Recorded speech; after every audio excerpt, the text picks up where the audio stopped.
Mesdames, Messieurs, bonsoir. Bienvenue à ce numéro Santé et Vie. Nous parlons aujourd'hui d'une maladie mentale qui touche de nombreuses personnes à travers le monde. Il s'agit de la dépression. C'est un trouble mental qui peut entraîner une grande souffrance de la personne concernée. C'est quoi la dépression? Comment se manifeste-t-elle?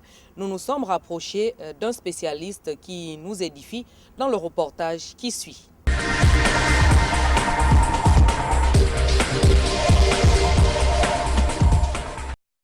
La dépression n'est pas seulement un changement d'humeur temporaire ou un signe de faiblesse, il s'agit d'un véritable problème de santé grave, entraînant de nombreux symptômes émotionnels ou physiques. Certaines personnes ont peur ou honte d'en parler, d'autres font même abstraction des symptômes et finissent par souffrir en silence, parce que la maladie est mal comprise. Contrairement à ce que pensent certains, la dépression n'est pas un défaut de personnalité ou une maladie imaginaire. Les personnes atteintes souffrent en réalité car elle fait partie des maladies mentales.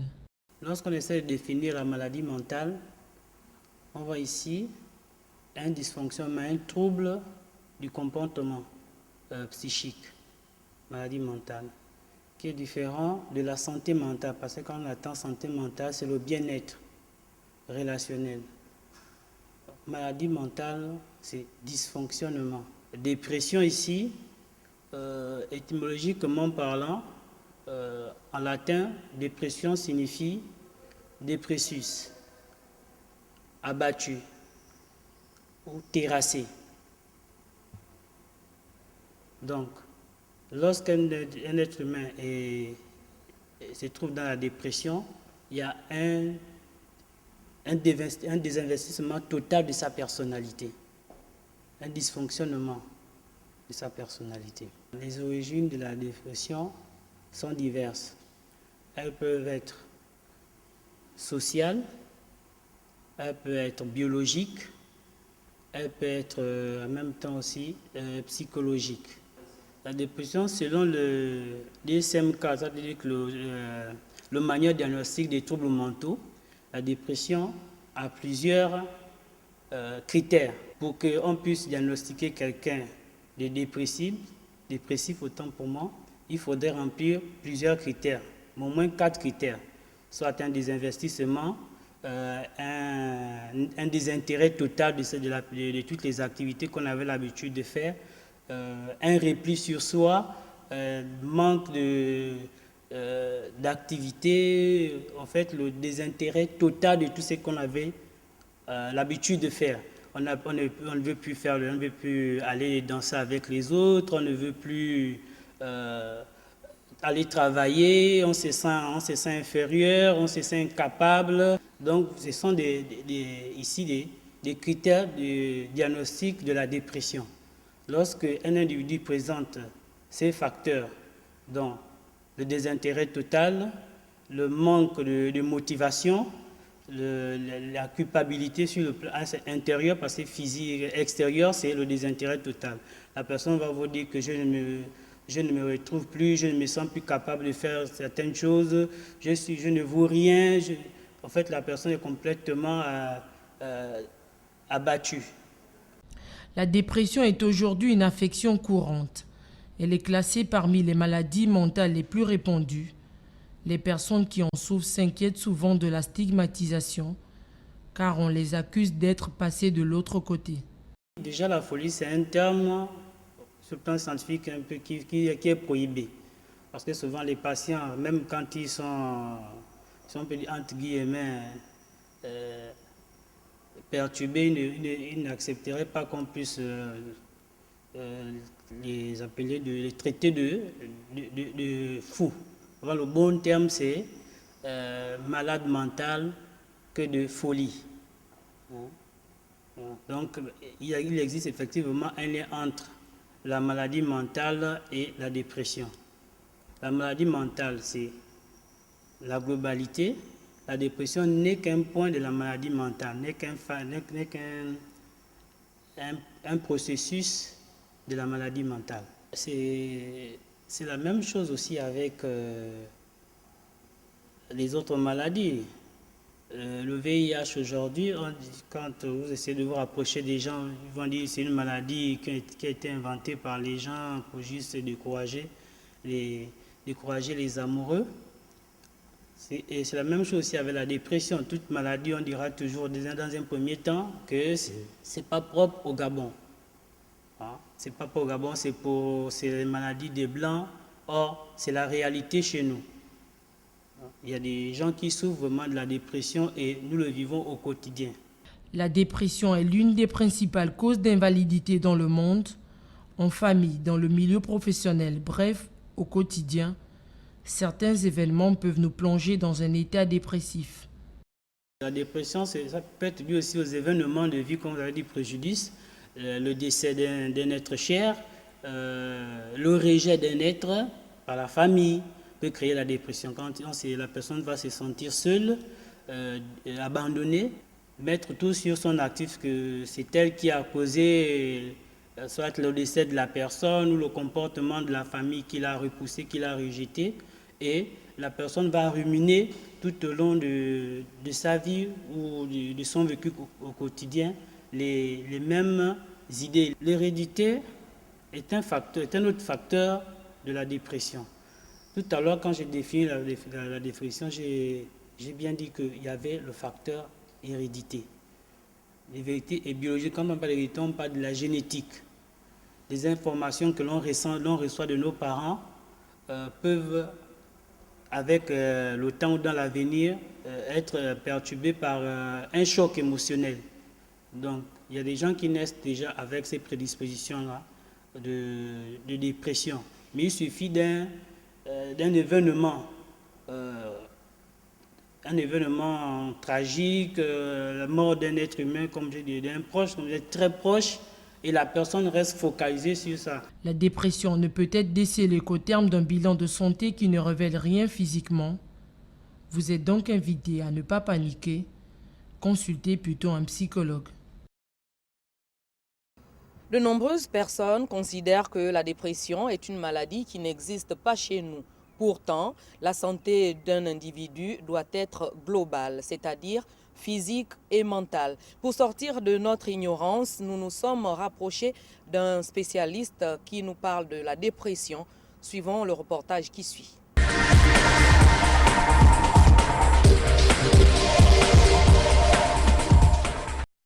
Un préjudice, une frustration ou tout autre événement touchant la sensibilité peut être à l'origine de la maladie. Mais il se pose encore dans notre société le problème d'acceptation du diagnostic.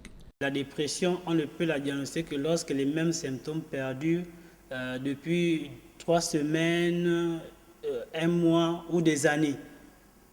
La personne va vous dire que ça fait plus de 2 ans que je vis cette situation. Je n'arrive pas à m'enlever l'idée que, par exemple, ma mère soit partie ou mon ami soit parti, m'a abandonné pour aller. Donc, la personne peut commencer à avoir des idées qui ne cadrent pas avec le normal. Le rôle du psychologue, c'est d'abord d'écouter la personne. Écouter. Et avant même de revenir, avant d'écouter la personne, quand la personne arrive chez le psychologue envoie d'abord la personne chez un médecin. Une fois le médecin diagnostique que les symptômes, le mal du dos, les maux de ventre, les courbatures que la personne ressent, la sensation de fourmillement que la personne ressent, n'ont aucun lien avec l'organique, ce n'est pas biologique. Alors, à partir de là, le médecin recommande le patient au psychologue. Après avoir fait bien sûr toutes les radios possibles, les scanners, vous pouvez qu'il n'y a pas de rapport au niveau du somatique, c'est psychologique.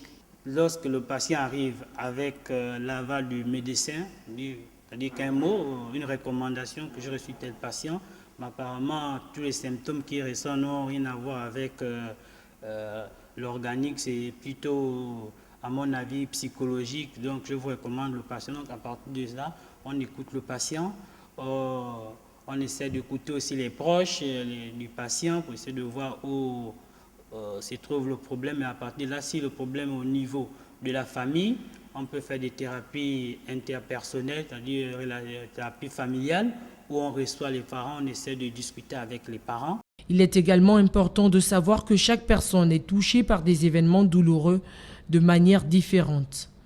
Les pensées des uns et des autres déterminent le type d'expérience de vie qu'elles ont. Ceci peut influencer sur le fait qu'elles tomberont ou non dans la dépression. Ce sont par exemple les situations stressantes de la vie, la mort d'un être cher, un échec, une rupture, des difficultés financières, la perte d'un emploi, des conflits en famille, le rejet, un travail exigeant ou stressant. Quand un chef demande trop ou un peu plus à son collaborateur, il va essayer de se surpasser, mais puisqu'il n'arrive pas à se surpasser, il va tout le temps penser que lorsqu'il est chez lui, par exemple, lorsqu'il va arriver, il va revenir, il va aller au travail, il va passer tout son temps à ruminer l'idée que le chef va encore me demander ce travail, le chef va encore vouloir un peu plus, le chef en fait me recommande tout le temps, m'envoie tout le temps, me demande tout le temps de faire le même travail. Or, j'ai déjà fait, qu'est-ce qu'il va dire? Un chef qui est très exigeant. Ce stress d'abord qui est psychologique devient après organique. Donc, d'où les sensations de fatigue, de douleur au niveau des membres, les fourmillements. Que la personne vient dire que non, je sens des fourmillements. Mais c'est après les entretiens que la personne peut-être pourra vous dire que c'est au niveau du travail où ça ne va pas. J'ai du mal à rendre un bon compte rendu à mon chef. Pourtant, je suis compétent dans la discipline, mais je ne sais pas pourquoi. J'ai du mal à faire bien mon travail. Et aussi le harcèlement aussi au travail, le harcèlement sexuel. Comme on dit, le chef qui fait des avances à son collaborateur. Et celui-ci peut développer aussi un stress, la dépression, surtout si ça dure. Donc le processus du syndrome dépressif, ça dure pendant des semaines, voire des mois. C'est-à-dire que la personne est toujours là, dans ce processus, est toujours penser si demain, lorsque j'irai encore, est-ce que le chef va encore me faire des avances? Est-ce que le chef va encore me demander plus de travail? Donc la personne peut rester là-dedans. Si la personne ne s'exprime pas, ne se confie à personne, la personne peut développer déjà le syndrome des épisodes dépressifs. Une rupture relationnelle, la personne peut être focalisée dessus, la personne n'accepte pas l'idée que son conjoint ou sa conjointe soit parti, donc reste focalisé là-dessus. Ou alors peut-être le stress au travail. Trop de stress au travail aussi peut amener quelqu'un à consulter, à voir les symptômes que je décris tout à l'heure, le ventre, parfois même des boutons qui sortent sur la peau. Lorsqu'il va chez le dermatologue essaie de faire des examens, on dit mais il n'y a rien, vous n'avez pas de microbes. Je pense que le problème n'est pas organique, n'est pas médical, mais c'est plutôt psychologique. Une maladie chronique peut plonger dans la dépression. Le manque de support social accroît également le risque de développer une dépression. Les conséquences sont nombreuses, mais la plus grave reste le suicide. Il y a déjà l'angoisse de mort qui est là. La personne s'est dit, bon, j'ai déjà le cancer, c'est automatiquement la mort, même quand c'est un cancer juste localisé, pas généralisé. La personne voit déjà la mort, rien qu'à l'idée d'entendre le mot cancer. La personne voit déjà la mort et la personne a plusieurs idées, en fait, rumine des idées dans sa tête. Ça sert à quoi de vivre si déjà j'ai cette maladie? Vaut mieux déjà anticiper. La personne refusera par exemple de suivre son traitement. La personne, il y aura des insomnies, la personne aura du mal à manger. Ça, ce sont des facteurs qui démontrent déjà le lien avec la dépression. Donc, c'est-à-dire que les maladies incurables et la dépression. Parce que la personne restera focalisée sur l'idée déjà de la maladie et de l'angoisse de mort. Il est donc important de mettre un accent sur le bon spécialiste, car une erreur de diagnostic peut rendre la maladie chronique. Lorsqu'elle perdure, la dépression peut devenir une maladie grave, nous disent les professionnels. Peut-on guérir d'une dépression? Y a-t-il des moyens de prévention? Comment lutter contre la dépression? Nous allons découvrir tout cela dans le reportage qui suit.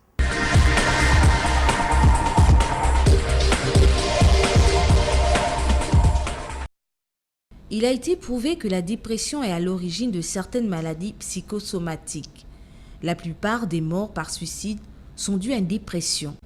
Le suicide est donc la principale complication de l'épisode dépressif. Il est nécessaire de mettre en route un suivi à long terme. La dépression peut entraîner la mort puisque c'est un facteur de suicide. Parce que lorsque quelqu'un est dépressif, la personne aura tendance à se dévaloriser, à se désintéresser à toutes les choses. La personne aura du mal à manger, à faire des activités. Et tout ça peut amener la personne à avoir des idées de mort et si possible, se suicider. Si vous venez vous confier, vous dites tout ce que vous ressentez, tout ce que vous avez au plus profond de vous, vous libérez. Parce qu'à travers la parole, on se libère. L'écoute, c'est un médicament. Lorsqu'on vous écoute, et une écoute attentive est un médicament pour la personne qui est en souffrance. Le psychologue ici, il ne condamne pas, il ne juge pas.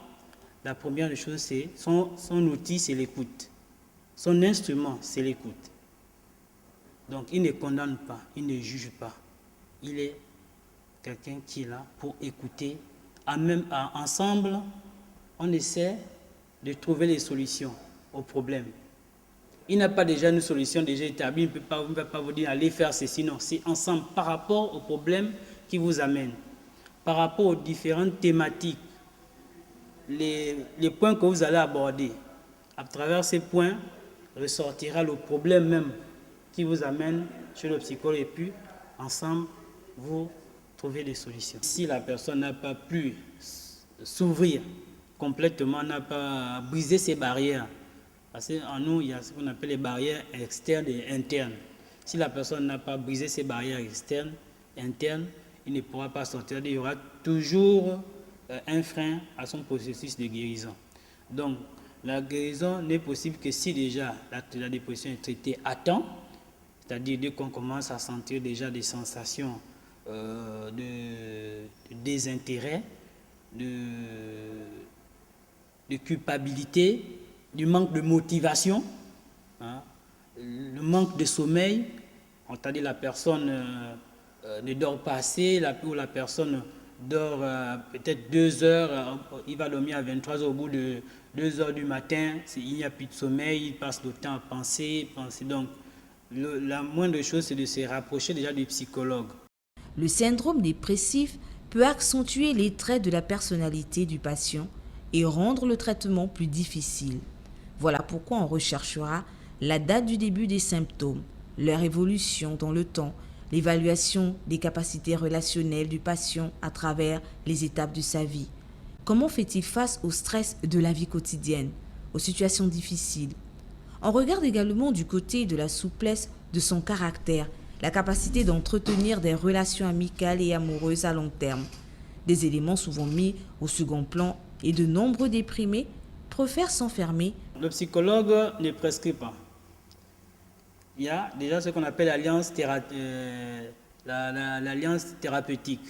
Donc, à travers les psychothérapies dont j'ai fait état tout à l'heure, mais en même temps, il y a aussi des antidépresseurs parce que le psychologue peut orienter chez le psychiatre.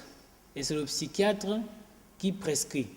Le psychologue ne prescrit pas, il écoute et lorsqu'il remarque que le patient est déjà dans un délire, il peut envoyer chez le psychiatre qui va donner des antidépresseurs. Voilà. Et les antidépresseurs ici ne viennent que essayer de canaliser le comportement, l'attitude de la personne. Et un bon traitement ne peut se faire que si il y a des psychothérapies et des antidépresseurs. Quand pas de psychothérapie, il y a aussi le sport, parce qu'à travers des séances, on fera peut-être des séances de sport, des séances de relaxation, mais il ne peut y avoir de traitement sans psychothérapie ni antidépresseurs. Le psychologue intervient avec des thérapies, je citais tout à l'heure, thérapies cognitivo-comportementales, là-dedans où on fera des thérapies individuelles, c'est-à-dire que la personne vit seule, ou une thérapie familiale où on voit la personne avec les membres de sa famille. Parce que le problème peut aussi être au niveau de la famille. La relation entre les membres de la famille peut être conflictuelle et peut amener la personne à déprimer. La meilleure façon de prévenir la dépression, ou alors si on peut dire les troubles mentaux, c'est tout simplement avoir un bon équilibre, si on peut dire ici, déjà alimentaire, en même temps aussi familial, et sportif aussi, c'est-à-dire faire beaucoup de sport, au fait, être dans des bonnes conditions. Comme on vous l'a déjà dit, pour d'autres maladies, l'activité physique permet de se sentir bien dans son corps. Faites-vous plaisir, adoptez une bonne hygiène de vie pour espérer avoir longue vie. Mesdames, Messieurs, nous sommes arrivés au terme de cette émission Santé et Vie. Nous avons parlé de la dépression, qui est une maladie qui atteint de nombreuses personnes à travers le monde et particulièrement dans notre pays. Nous espérons vous avoir donné des informations qui vous seront utiles. Merci pour votre fidélité. À très bientôt sur Gabon Télévision pour un autre numéro de l'émission Santé et Vie.